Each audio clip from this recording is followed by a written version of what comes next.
So I was in a relationship and I wasn't happy.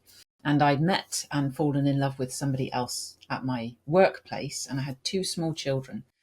And I was at a real crossroads. I didn't know what to do. And a friend at work, she said, "Oh, go and see this amazing tarot card reader. This woman's fantastic." And I didn't know much about that kind of thing back then, but I thought, okay, maybe it'll be helpful. She'll tell me if I should leave my marriage and go with this new chap. And she didn't actually give me the answer to that. But there was a point during the reading where she all of a sudden she indicated my lower abdomen, and she said that you've got a dark area there. It's mother issues, and if you don't sort it out, you'll be ill.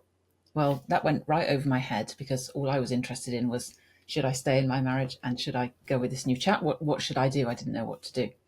And I completely forgot about that. Anyway, I did decide that I would go with this person I'd fallen in love with, because he really felt like my soulmate. He felt like the one I'd been looking for my whole life. And I'd spent my whole life up to that point, obviously not when I was a small child, but from 12, really, I was looking for, where is the person who's going to make me feel like I'm okay? Because I didn't feel like I was okay. So I'd been desperately seeking like the one, this person. And he felt like this person. So we were very, very happy, and I got pregnant quite quickly.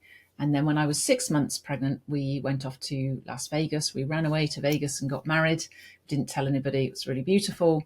And we came back, and then 2 months later, so when I was 8 weeks before our baby was due, I suddenly wasn't very well. And I went into the hospital, and they had to do an emergency delivery by cesarean section because the baby's heart rate was dipping. So she was born 4 pounds 8. She went into an incubator and was doing okay, whereas I just was not feeling great and I was deteriorating. And I had never had a major operation before, so I put it down to that. But I just got worse and worse. And then about 5 days after she was born, I got rushed to the intensive care unit, where it was diagnosed that I had necrotizing fasciitis, which is more commonly known as the flesh-eating disease. So the surgeons had to remove my womb and ovaries and about 2/3 of the flesh, sort of out from on my torso, in order to save my life. And then they put me into a medical coma for 10 days. And so it was somewhere in that 10 days, in that medical coma, that I had my near-death experience. And the very first thing it started with me knowing I was not my body, because I was aware of myself. I was out of my body, and I was just aware of myself, the same self that I'd always been aware of, whether I was 5, 15, 25, and on, as I was just before 30, I had this experience in 2001. And but I was aware of myself, and I thought, wow, well, I'm not my body, because this feels like the same me that I have always known. And then there was just this amazing light, and I was drawn into it, and the peace and the love and the bliss, the words will never do it justice. It was utterly profound and so beautiful, and it felt like I was being drawn into it. And I was happily going. I had no thought for this world at all.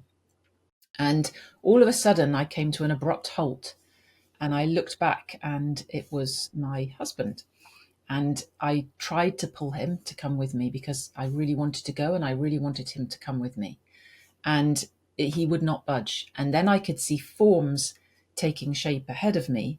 And I just heard telepathically, if you come, you must come on your own. And I really wanted to go. It was so nice. And I tried to pull him again, but he wouldn't budge. And I heard the same thing telepathically. If you come, you must come on your own. And I didn't want to leave him. And the momentum subsided, and I came back into my body. And then sometime after that, then got woken up to face what had happened to the body, and the devastation, and dealing with the aftermath of having had such a devastating disease. And of course, 2 years before, mother issues, you can't get more mother issues than to lose the womb and ovaries. And that kind of, that I thought, like, wow, that it was already there. And necrotizing fasciitis, it's not a disease which is festering and suddenly it could have been brewing there, say, for 2 years. It's like you get it, they remove the flesh or you're dead. It's fast. But the energy of it was there. And I didn't know anything about energy, healing, who we truly were, none of that. Before that, I had not had my interest at all. Although I always felt like, is this it?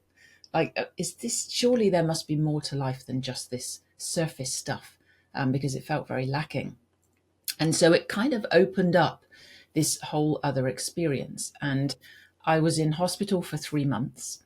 And then I came home. And then not long after I came home, I got woken up in the early hours of the morning.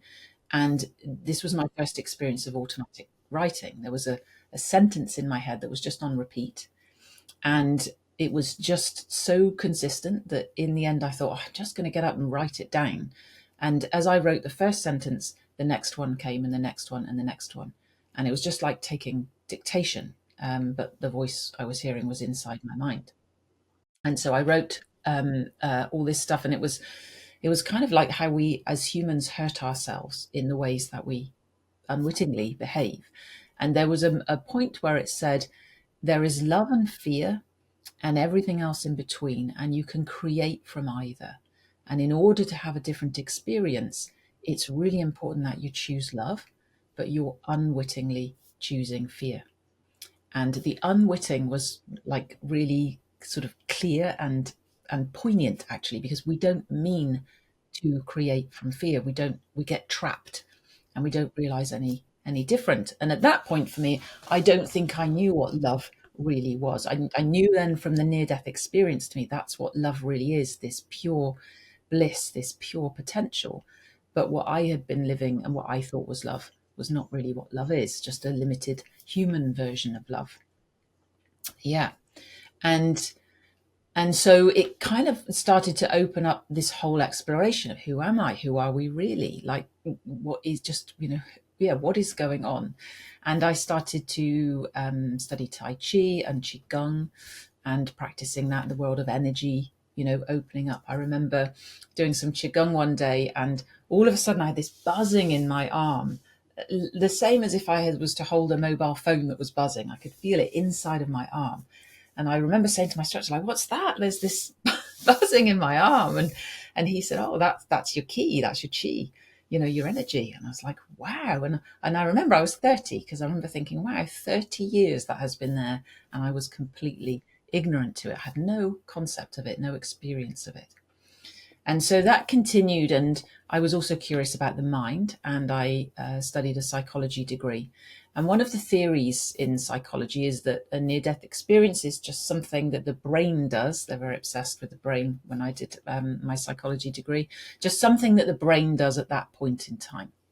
And I thought, well, maybe it was, maybe it wasn't really real, but it had a different quality, and it has always stayed with me in a way that other dreams or just don't. And then I went on a weekend retreat with my Tai Chi group, and we went to this beautiful place. I live in the UK, in the southwest, in Devon, and there's we have a Dartmoor, which is just gorgeous scenery and moorland. And there's a beautiful place called Wisman's Wood, which is just a little sort of glade of these sort of stunted, twisted, gnarled oaks. It's a really magical place, and these big boulders and a beautiful river down the bottom. And we were asked to eat our lunch in silence. And for me, that was the first time I'd ever tried to be silent. It was very difficult to begin with. First of all, I was with my sister, and I was sort of gesturing and being silly with her. And then as I sat eating my lunch, I did get quieter, but I realized how noisy it was, and so many thoughts going on inside my mind. And then we got up to do an exercise with a tree. So it was find a tree, close your eyes, put your hands out, and then just slowly move your hands backwards and forwards, close your eyes. So I started to do that, and I just lost all sense of my separate self. I met that same love that I did during the near-death experience, and the words were unconditional love. And I knew that everything came from it and everything returned to it. And then I kind of sort of went dunk back into my separate form. but it was like I questioned it, and it was another experience of like, no, this is real. And the other thing I'd wondered with the near death experience when I was, medically sedated, of course, was I was on a cocktail of drugs. Who knows what those do for the experience.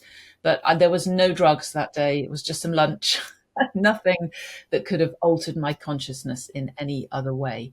And so it was just this amazing, profound experience again of that beautiful, beautiful love. And those experiences have continued. Our little daughter, who is now 22, so that's 22 years, and it's been this wonderful exploration into like, who am I really, and also how can I live in that peace and love, and and then to begin to share that with others. How do we overcome where we're struggling? I work now in the area of like people who struggle with negative self-talk, because that's what I was really struggling with, because despite having experienced that love, I still felt really awful inside. I didn't like my body. I couldn't imagine ever feeling happy again. My relationship had broken down, and that it sort of feels like the revealing of pieces of the puzzles of how do we live this human life as the gift that it is, instead of this struggle to overcome. And one of the very first pieces that came was emotions. That I learned to how to process my emotions, and to see them as energy, and to just be with them. And I was very blessed to go to India, to the Oneness University, and it was really there about like coming out of the head, coming out of all of the thinking. This is where I can see I was so identified with my mind, and that I thought that's who I was. And I think that's one of the things that really keeps us trapped. And so it was learning to drop into the body and feel instead that started to open up, actually just able to, or an access to a greater wisdom, which we all have access to. But while the thought is limited, it limits our access to that. So I have a process, Sergey, that I created. I don't know if you'd like me to share that. Yeah. So when when I was in India, and I was learning to process the emotions, and it was just so profound, because what it brought about for me was effortless behavior change. I had tried so hard to change parts of myself or behave differently, and was always sort of pretending I was okay, even kind of when I wasn't, and even pretending to myself. And so learning just to be with the feelings was so powerful. And I wrote first off a book. I wrote it into a book called Process and Prosper, where it was a 7-step process. But over the years, as I've been working with people, I then condensed it to a 4-step process to make it easier to remember. So the 4 steps are, and I'll explain each a little bit more in a minute. So the first one is, number 1 is you have to own it. And then number 2 is you stop thinking. Don't worry, I know that sounds crazy. How do we stop thinking? But I'll explain that in a minute too. Number 3 is you start feeling. And number 4 is breathe and observe. So the first step, number 1, own it, is we have to realize that everything that we think and feel is arising within us, and it is us. It's coming from me. It's not coming from the outside, because prior to that, I had really thought, people are doing things and things are happening outside of me, and that is why I feel like I feel. And what I realized was, no, it's the other way around, that we live in an inside out reality, not an outside in reality. We are the ones that are creating our experience. And so when we stop making it about the outside, and we say, okay, what I'm thinking, what I'm feeling, I'm going to take ownership that is arising in me. So you're not taking responsibility for other people and what's happening. You're taking responsibility and ownership of what's arising in you. And then number 2, stop thinking, is to realize really that the thinking mind does not have the answers when it comes to your freedom and liberation. It has a whole load of very clever, almost like mazes you could go into and stay trapped forever, but it doesn't have the simplicity of the freedom that you're looking for. It has a lot of clever stories and a lot of clever ideas, but it could keep us forever and ever and ever seeking, seeking, seeking. And so it's not really about stopping thinking. It's about deciding that, hang on, that doesn't have the answers I'm looking for. Let me look somewhere else instead.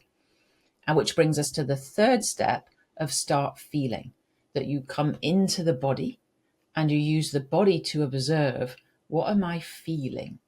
And when you pull apart the story, so normally we're saying, oh, this has happened and this is why I feel like I feel, but it's to pull those two apart so that you've got, this is what is arising in the body right now. This is what I'm feeling right now as a sensation in the body, as energy. And then number 4, you are just breathing and observing. So you're becoming the witness to what's arising as opposed to feeling like it is you. And I'll give you an example of it in action. So I was learning this processing. And when I was in India, it was a silent retreat. So they'd said, don't, every time you contact home or you think of something outside of yourself, you take yourself out of your inner world, which is where the true answers are. And you've gone into some kind of avoidance, some kind of distraction. So if you can, stay, with yourself. So I was like, okay, fine. But then I had this urge and this niggle to message my boyfriend. I had a new boyfriend at the time. We'd got together just before I went away. And so I was thinking about him and I wanted to message him. And I thought, well, I'll message him. So I'd sent him a message and he'd messaged me back. And I was with a very beautiful friend of mine who is very spiritual and often has amazing guidance and messages come to her. And she came up to me one day and she said, and she did frame it, she did say, don't shoot the messenger, but consider why you feel the need to message your boyfriend. And it felt like she punched me in the solar plexus. I just felt so uncomfortable. And I never said a word. I just walked away. And we were on a break. We were in our dormitory at the time. We were on a break. And so I walked down to the meditation hall and just feeling awful. But trying to take ownership whilst every now and then thinking, oh, well, she's always got something to say. She's always got some message. Can you see? So for me, that's step 2, the thinking. The thinking is just trying to keep me away from the truth with some story that someone else has done something outside. And so I kept going, no, that's not where it is. I'll come back to the feeling. So I kept bringing myself back to the feeling. And I was breathing with just feeling so uncomfortable. And then all of a sudden, there was this beautiful voice inside me, and it just said, ever so lovingly and gently, well, you've been insecure in every other relationship. Why should this one be any different? And it was so loving and gentle. It didn't hurt. I didn't feel judged. I didn't feel wrong. And it actually just made me giggle. And I actually was able to see, oh, wow, I am operating from insecurity. And when, in operating from insecurity, all of the thinking is like, is he really thinking about you? Is he worried about you? What's going to happen? Is our thinking is very different depending on the energetic state that we are operating from. If we're operating from security, we don't think those kinds of things. And we think very differently. So this was so starkly obvious. And then the funniest thing was when I went back to my dormitory that evening, because I thought, oh, I'd seen he'd messaged me, and I thought, oh, I'll message when I go back later.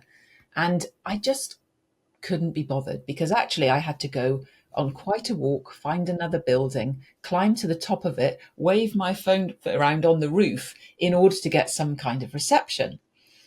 And I just thought, oh, it's fine, and he'll be fine, and I'll message when I leave, which is what I did. So we are running lots and lots and lots and lots of patterns and programming that comes from, trauma, like capital T trauma, little t trauma, any things that we experience. And, I think maybe there are some blessed people on the planet who arrive on this earth place and are met by parents of unconditional love, but I think it may be quite rare. And, so we're not met with that. We meet this fear veil, and then we forget who we are and we create a load of meaning about who we are, what the world is, how it works. And that becomes our experience. Because you see, the thing is, we are creating our own experience of the world, which is what, for me, what has opened up over the years of receiving these messages and being shown and living into who I truly am. And so, yeah, the processing of the emotions is absolutely essential in order for your true liberation and to remember who you truly are and to start to allow more and more of that love to become your experience, your lived experience. Now, Wendy, let's come back a little bit to your near-death experience. Mm-hmm. You said that you felt like your same you in different ages. You were like 10 years old, 20 years old, 5 years old, and you felt like the same person. That was very interesting. Can you describe that a little bit? Yes. So it feels for me that there is a part of me which doesn't change, and that no matter what age I am, it's exactly the same. So yeah, this unchanged by life, and perhaps that's a sense of our soul. Yeah, unchanged by life or what happens or how many years, or yeah, just this sense of me inside of me. So I don't the know. Yeah, I don't essence, know whether. the sense of you is the same essence you had, is the same you has been all the time. Okay, let's go to another question. I made notes here, so I got. Mhm. I have to. I'm like a doctor. You know the doctor when they write, you can't understand Yeah. anything. That's how I write, and then I can't understand what I wrote. Okay, so you said that there is love and fear, and there is anything else in between. But why people choose fear more often than love? Yeah, it's a really lovely question. And I think that's where it comes in, like we're unwittingly choosing it. I don't think we mean to. And I think it happens because we we forget that we are love. We forget that there's union. And we have this idea that we're a separate thing, a separate being. And that simply functions in fear. So it's, in some ways, it's not even really a choice. It's just the functioning of the idea that I'm separate to life itself. Whereas when we live knowing that we are life itself, then we're living in love. Now, Wendy, why do you think you were given this experience, this suffering, and then the experience of this near-death experience? Why do you think you had that in your life? That's a really lovely question too.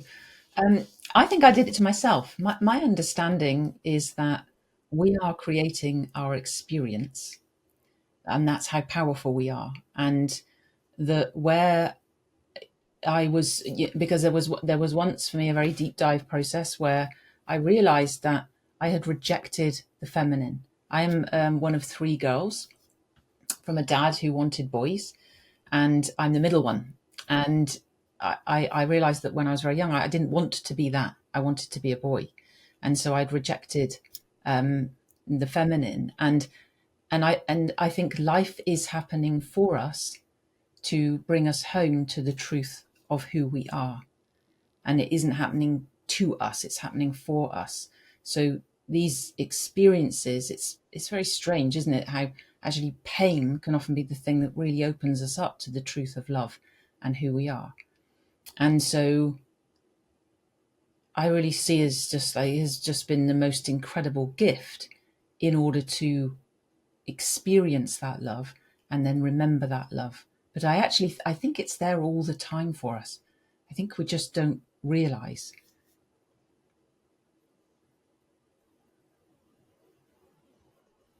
Okay. Now, what do you think? Did you acquire any special abilities after your near-death experience? Did you come back a different person after these 10 days in coma? I mean, yes, undoubtedly, yes, very much so. Maybe not so much initially, but that glimpse of that love, and then I think perhaps the union with that, that then came afterwards with automatic writing and receiving messages and experiencing that love more. So it feels like it opened a doorway. It opened a doorway to experience that, and for me, I've always been very sensitive. I was always very sensitive, but I think that's probably heightened now. Like I feel and I feel what other people feel, I can, and I enjoy like moving actually with energy and feeling my way through life than just thinking my way through life. So that's very different. I didn't used to operate like that. I used to operate very much from my thinking mind and my head. Okay, you just mentioned automatic writing. What do you mean that? You mean when you were writing your books, you felt like someone else is writing these books through you, or you felt like a medium, or even when you Yeah. talk, you can Mm. when even when you talk, you feel like a medium, like somebody else, a higher force, is talking through you. Do you feel like that sometimes? Sometimes, yes. I would say the books. No, I wrote the books, but there's very much. I have a lot of poetry. That for me is I received that because and the very first piece of writing, which sadly I don't have anymore, but that was definitely it was just like taking dictation. I had the first sentence, and then the next one, the next one, the next one, and I was just writing it down, writing it down, writing it down. And all of the poems I have, they were received in the same way. So, yeah, it's a really interesting experience. It's not like where you're, trying to think, what shall I write, or trying to organize ideas in your mind. It literally is just writing down the words that you're hearing. And sometimes when I speak, I'm aware that something else is speaking through me. And I always notice that because I will feel very tall. I just feel like I'm way taller than I am. And then things will come through and I think, oh, that was beautiful. Thank you. And sometimes I feel like, oh, I'm hearing that maybe for somebody I'm working with, but I'm like, oh, I'm hearing that for me too. That's so beautiful. Now, in what circumstances you hear that voice you noticed? Like, for example, when you're doing a podcast, when you're delivering a speech, what are the most common circumstances when you feel that some other force is talking through you? The poems that came, I didn't, they just came. I didn't, and I haven't received any of those for a while. They sort of came in a couple of batches.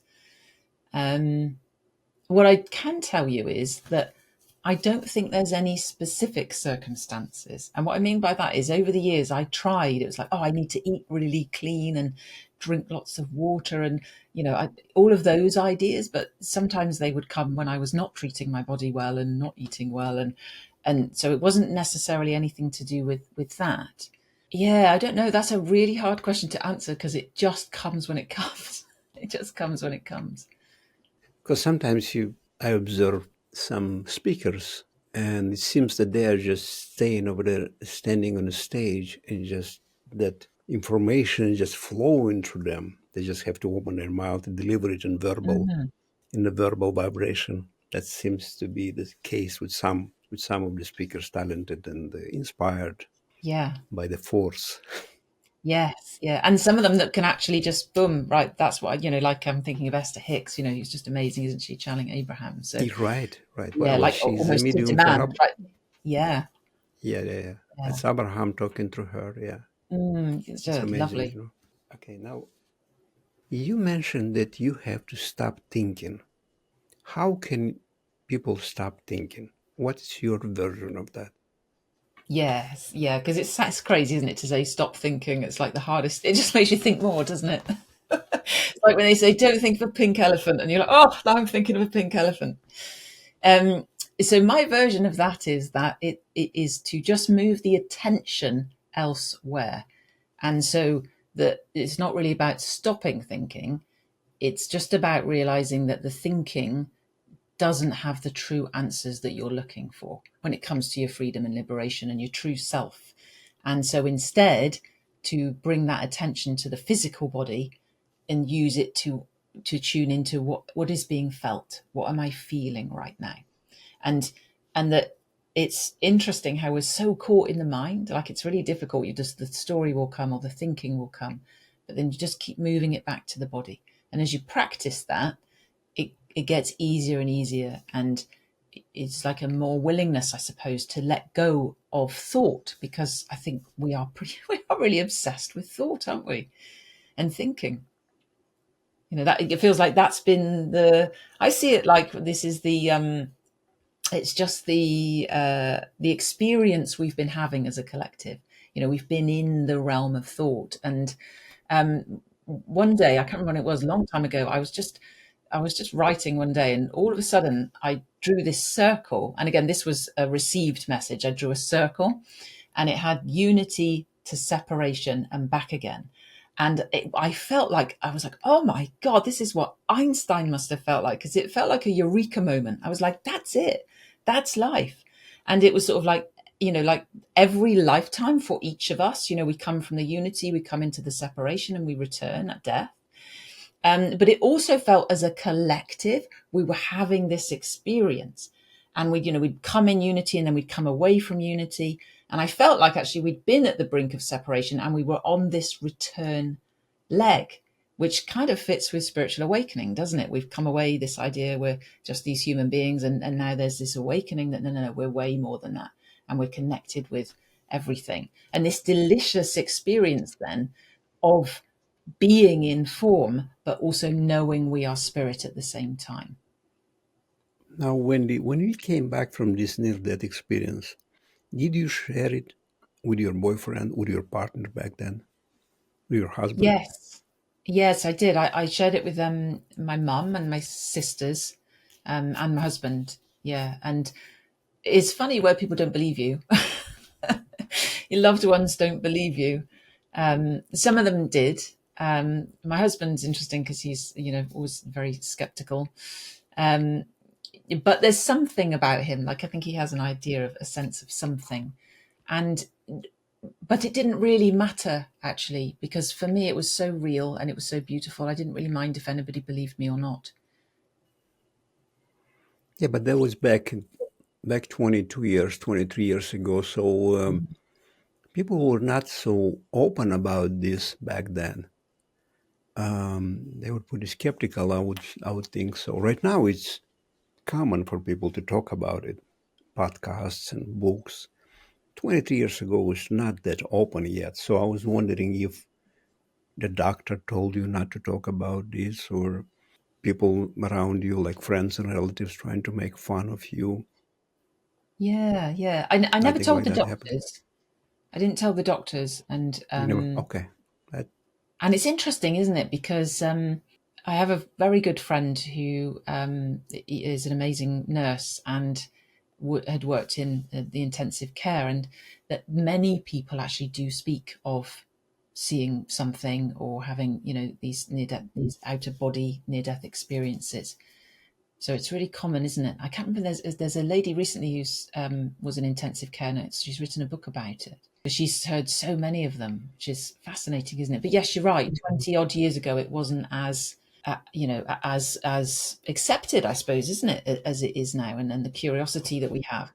And yeah, yeah. But I think for me, I just I've always known the truth of it, and actually that I don't mind if anybody believes me or not, because I've shared it lots over the years, and actually usually people are interested, because often I would meet people who, in fact, I've spoken to several people who've had near death experiences and they've never told a soul, you know, and they've told someone and that person has like rejected it and not understood it, and that's then, you know, kind of upset them in some way. So I'm not sure whether my own comfort with it, perhaps, do you know what I mean, has meant I don't feel like I've really met resistance, and if I have met resistance, I don't even really care. In the nicest possible way, with love. You know, people can believe whatever they want. It's fine. yeah. I heard there is a big percentage. I'm not sure. Every seventh person, 1 in 7 or 1 in 10. I don't want to lie. I don't know, but big percentage of people that had NDE that never told about it, and maybe Yeah. they thought it was some kind of dream. Because I'm subscribed to a couple of NDE groups on Facebook, and let's say somebody creates a post about the NDE they had, and then there is so many people in the comments sharing their own NDEs. Just saying I had an NDE that happened and that happened. So Yeah. a lot of people just don't talk about it. Some people come out and write a book and decide to share this. Maybe did you ever feel like it's your mission to share this after you came back Yeah. from the other side? Yeah. I've always felt that. I've always felt like there was, you know, yeah, that it is my purpose and my mission to share it and talk about it.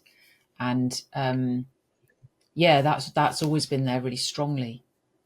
And I think it's what also, I don't, yeah, whether that is my mission, my purpose, but I think that whole wanting us all to live in this love, because it just changes everything when you truly, like we are so loved. There's nothing any of us could do that is so bad that means that we're not loved. Every single thing is forgiven. And it's just heartbreaking, isn't it, how we just keeping repeating these fear-based patterns, and what is needed is forgiveness and love, in order that we can open up to a different experience. Like, I really feel that, Sergey, I don't know about you, but I really feel like there's a whole different experience on offer for as humanity. We are a collective, and there's a whole different experience that can blossom, as we awaken to the truth of who we are. And when we're moving energetically with each other, there's is we just know. It's like, you can't do the BS, can you? Because we know.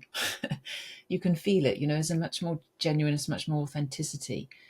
But also the whole, where we're, because I know for me that I know I was really like beating myself up, and with my negative self-talk and a lot of self-hatred. That's what I discovered in my healing journey. What I discovered was like, wow, I hated myself and I didn't even really realize. So I actually was trying to destroy myself. And that for me is like, it's no wonder that we're struggling in the way that we're struggling, if that's what we're doing to ourselves, is it? Yeah, you said that every single thing is forgiven.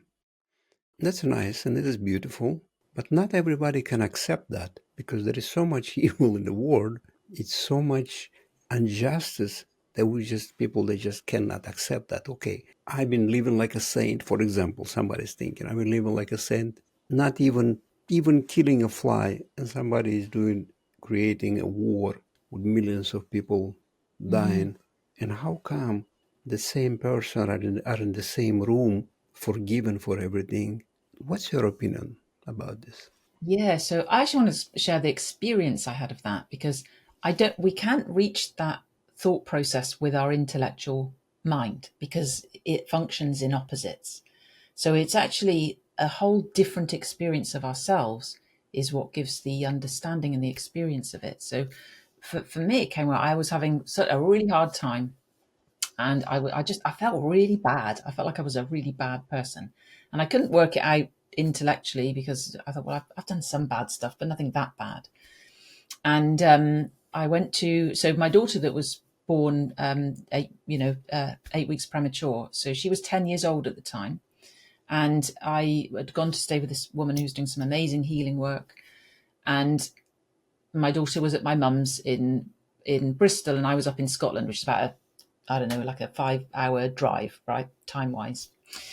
So quite a distance. But all of a sudden, I just reached this point where I just felt terrible. I felt so terrible. And I'd been struggling with this feeling, which is why I'd gone to stay with this lady. And then all of a sudden, I was aware of my daughter in my mind. And she said, "You have to forgive yourself, mummy." And it felt like telepathic. And I said back, "But I don't know how." And she said, "See yourself how I see you. See yourself with my eyes."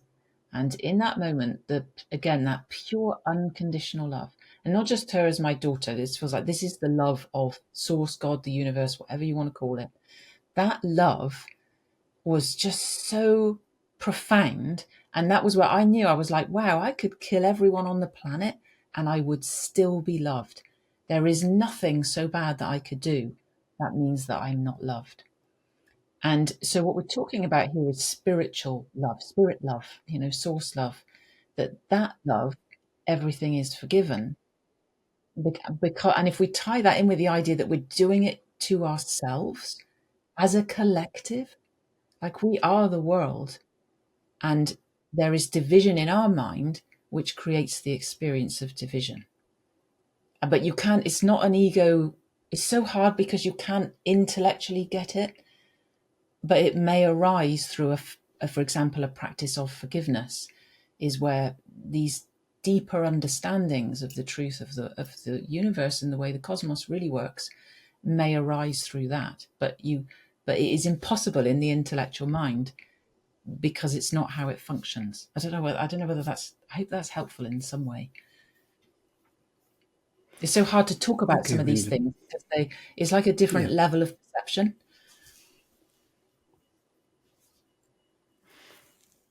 Now, Wendy, a question. Are you afraid of that? No, I don't want to be in pain. What I will say is, yeah, I don't want to be. I'm, I wouldn't want to. But then, if that is what happens, that will happen. But no, and because it isn't the end.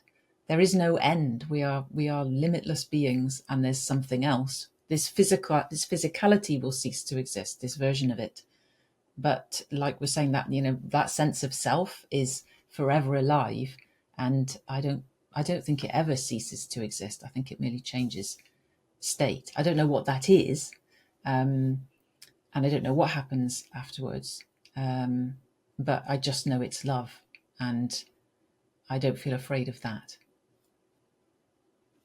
Yeah, every near-death experiencer that I interviewed, they basically the same thing. They say the same thing. They said there is no death, Yeah. and one lady even said, "You kidding me? No, I'm looking forward to it." Yeah, So, it's like it's beautiful, it's beautiful, and there's just the peace and the serenity and just profound. Yeah. all right, now, Wendy, if people want to find more about you, about your work, what you do, about your books, if you'd like to share that. Yes. So my website is wendy-harrington.com. So you can go to my website. My books are on there. My books are called Process and Prosper. How to Why it's essential to cry, stamp your feet, and get angry, and how it can save your life. And that one talks about us and it's a very short book. It was designed to be read in an hour and practiced for life because it has the emotional processing technique in it, as 7 steps, not the 4 steps that I tend to teach now, but the same fundamental ideas for sure. And then the other one is called From Vegas to the Pearly Gates, and that's more of a memoir. It's my story of contacting necrotizing fasciitis, and the journey through that, and the journey of recovery, and the beautiful the ups and the downs, the pain and the light along the way of discovering and coming home more and more to love and the experience of love. And um and then I do a regular masterclass where um, we look at this emotional processing. It's really about how do we quiet that inner critic if we're giving ourselves a hard time. How can we shift that? How can we change that and awaken to who we truly are? And now, let me ask you a question about the name of my show. It's called the About Freedom Show. And what's your definition of freedom? My definition of freedom is when you are living as your being. So when you're not living as your limited idea of yourself, as your ego self, when you're truly in your being, then there is freedom. And life is this delightful game to be played. And I think that's when you're free.